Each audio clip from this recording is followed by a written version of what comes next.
da sai idan na ɗan ƙara muna na san akwai kila kusan abin da ya ƙara mana ƙarin danƙon zumunci musamman ita fahimtar wannan harka ƙarshen jagorancin Malam Ibrahim Zakzaki. Kusan na san akwai lokacin rigimar da aka yi ta Kaduna wanda lokacin akwai faɗace-faɗace da aka yi har ya kawo har Zaria sosai haka wanda lokacin gaskiya ana rigima da kiristoci haka da musulmi ana ta kashe kiristoci wanda lokacin gaskiya malam ya ba kiristoci mafaka wanda duk ɓangaren da suke malam ya sa an ba su mafaka sosai wanda ba a zub da jananansu ba da kuma ɓangaren gyalle su na shiyar da shike ma lokacin shi na ƙwarbai ne bai ma dawo gyalle su bai na ƙwarbai to an ba su mafaka sosai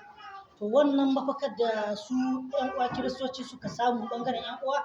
to shina daga cikin abin da yasa suka ƙara jin cewa to lallai waɗannan mutane suna da aminci da su kuma sun ga cewa sun tausaya musu sun hana a zubar da jananansu kuma har yanzu dai ya ƙara danƙon zumunci wanda daga ciki akwai wani ana ce mishi Fasto Yohana Buru wanda yana Kaduna kusan ma lokacin shi ya ƙara yawan hituwa yana zuwa yana ziyartar malam da kuma ƴan uwa wanda kusan ma idan muka je muna tattaki yana zuwa da mota ta ruwa ya kama ƴan uwa da burodi haka da dai sauran abubuwa wanda wannan gaskiya ya ƙara danƙon zumunci na san wannan ziyarar da shi fasto yake yawan zuwa na kai malam har yanzu wannan ƙangin da aka sa malam da kashe ƴan uwa da aka yi fitowar da malam ya yi ƴan uwan da ya gana da su mutum 22 har akwai shi fasto Yohana Buru yana ciki wanda ya zaɓa cikin waɗanda zai fara ganawa ya yi magana ta farko da su to shi wannan fasto Yohana Buru yana ciki kun gaskiya ya ƙarasa mu kuma mun ƙara fahimta cewa lallai akwai soyayya da danƙon zumunci tsakanin mu akwai abin da ya haɗa mu ko da kai kana musulmi wa gana kirista to dukkan ku bil adamu kuke kuma Allah ya halicce ku kuma ba yayi kuna don rigima da juna ba